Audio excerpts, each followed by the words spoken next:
Bonjour à toutes et à tous. Je m'appelle Rachid Sadawi et je suis professeur d'histoire-géographie au collège de Tadine à Marais, la plus méridionale des îles Loyauté de Nouvelle-Calédonie. Depuis 2006 et la création de ma première web radio à Brest dans le Finistère, j'utilise la radio, et plus largement la matière sonore, dans mes cours d'histoire, de géographie ou d'enseignement moral et civique. Bien sûr, j'utilise également ce média pour travailler l'éducation aux médias et à l'information. Mais dans cette vidéo, je vais plutôt tenter de vous montrer quelques-unes des multiples potentialités pédagogiques de l'utilisation du son en géographie, et ce, à travers 3 exemples. Entrons tout de suite dans le vif du sujet avec un premier extrait sonore.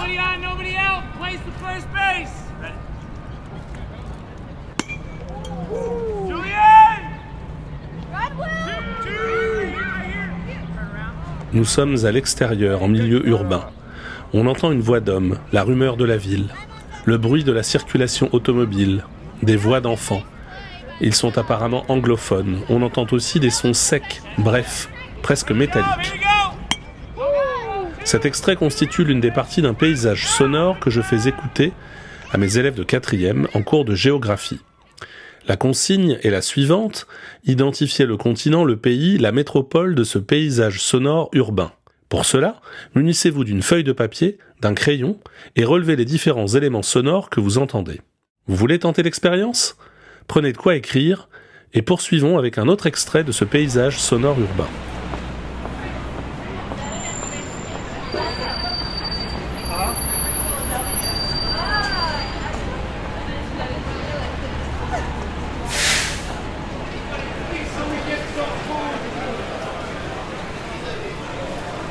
Anybody please help me get some food? Can anybody please help me get some food? I'd be curious to see what they did. Started food investment. She was working big money, like $8 billion. But she was a miser. She didn't spend any money. She would buy day-old bread. Once her children, she had 2 children. They had birthday parties. She never miser. Notice, it is not on Wall Street. It is on Broad Street, not Wall Street, okay? Now, this is the second lúc của tòa nhà luôn thì phía trước mặt mình đã Trump Building không ạ, thì mình có thể chụp hình với tòa nhà Trump Building như này. subway.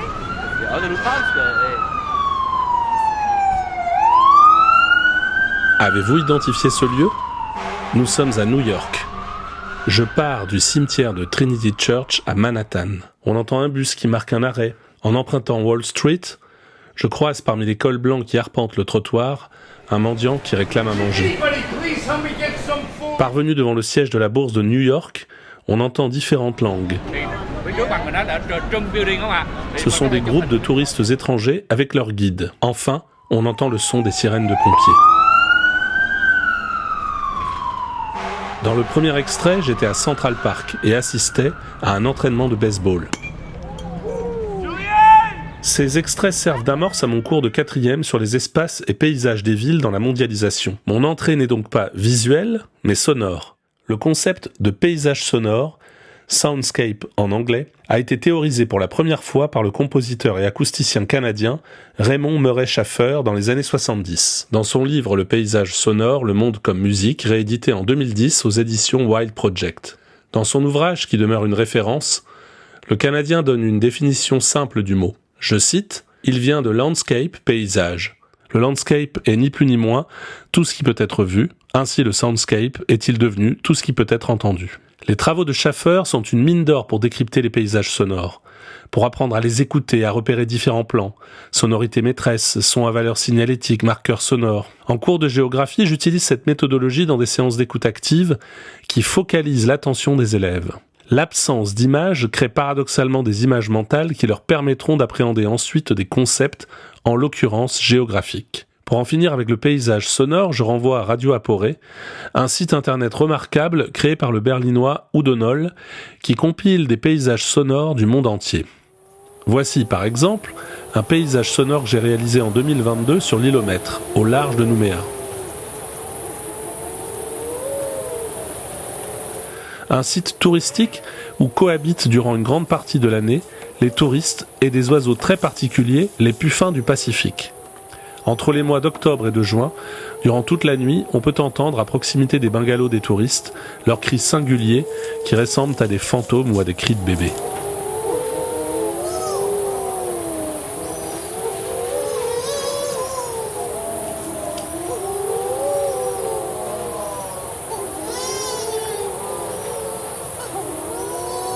Passons maintenant au deuxième exemple d'utilisation pédagogique du son en cours de géographie. L'utilisation du média radiophonique. Pour cela, je fais acheter dans les établissements où je suis affecté un enregistreur numérique. Celui-ci est le Zoom H4n Pro. Il coûte environ 240 €. Grâce à cet outil, des élèves de 3e du collège Lucie Aubrac de Tourcoing dans le Nord ont réalisé la cartographie sonore d'un quartier en devenir de leur espace proche. Au croisement des communes de Roubaix, Tourcoing et Wattrelos, l'Union est un projet d'aménagement urbain né en 2007. Depuis 2014, des classes de 3e du collège Lucie Aubrac de Tourcoing étudient ce quartier dans les cours de géographie en tentant d'imaginer le futur de celui-ci. On appelle cela de la prospective territoriale. Le média radiophonique a permis de suivre les différentes étapes de la démarche prospective. Diagnostic territorial, distanciation, enfin élaboration d'un scénario prospectif. La radio a permis aux élèves de mener une enquête de terrain en réalisant les interviews des différents acteurs du projet. Urbanistes, acteurs politiques, économiques, habitants. Au fil des années, ils ont pu mesurer les écarts entre les projections annoncées et la réalité des transformations du paysage. Ils ont aussi appréhendé la notion de conflit d'usage en rencontrant ce propriétaire de café qui luttait contre son expropriation. Du coca et des choix, c'est ça. Je suis salarié comme tout le monde. Pas plus que ça. C'est ici que j'ai commencé ma vie. Depuis 1949 que je suis ici, 65 au café. 65 ici au café. Mais dans le quartier depuis 1949. C'est toutes des maisons, hein. Des maisons et des usines. Ici on faisait une usine, là on faisait une usine. Et tout le quartier c'était toutes des maisons à droite et à gauche. Hein. Vous voyez, avec la brasserie mondiale qui est installée là-bas. Ici c'est les établissements de roues, textiles. Rien à faire, je ne bougerai jamais. Bon, l'aménagement, moi personnellement, ça me...